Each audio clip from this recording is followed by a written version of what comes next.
My most memorable studio moments is probably about 2, 3 years ago.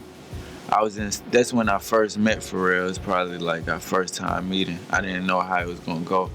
And you know, he was, I didn't know what to expect. Like, he played a couple beats, he was just so excited because first I was just playing, like, I ain't have a lot of music, but I had like the song Jose Got Them Taco featuring G-Eazy. It wasn't released yet. I had Fuck La Policía. It wasn't released yet.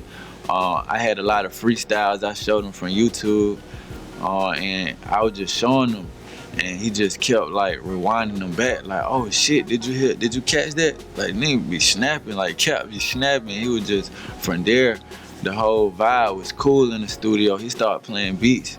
He was like, "Yo, Kap, like, I fuck with you, bro. Like, you can." All these beats, like, you can have all these beats you want right here. And I remember we went to the last beat. He was like, this beat right here though, this is the one you gotta do tonight though. This is the one right here. And I remember I did it. I probably put my first verse in there, that's all. And like, he brought everybody who was in the studio in there to listen to it after I was done. Tyler the Creator, Jeremih, and a couple other more people I can't really remember. But it was real cool. I was like, damn, like, I was kind of like a nobody, really. And I just felt like, bro, believing in me that hard, and nobody really knew me. Another memorable moment in the studio, I would say, is with a producer, a legendary producer named DJ Toomp from the A. That was like really my beginning stages when I first got signed. And man, he just really put me on a lot of game. Like, a lot of my style is like from a lot of game he put me on, like from just talking to him that one day, like he put me on a lot.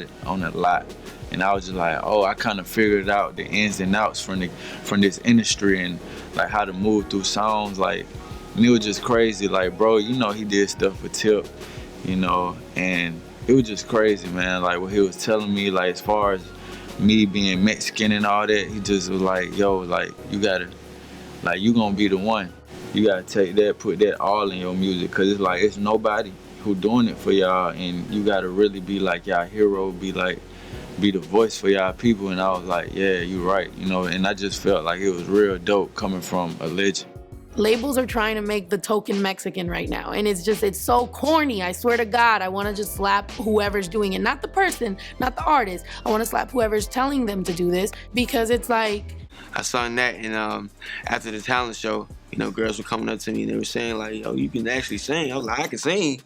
So from there on, I just, started to take it more seriously. High school, man, I was But I ran into this African cat, man, and I asked him, do you know where the weed was at?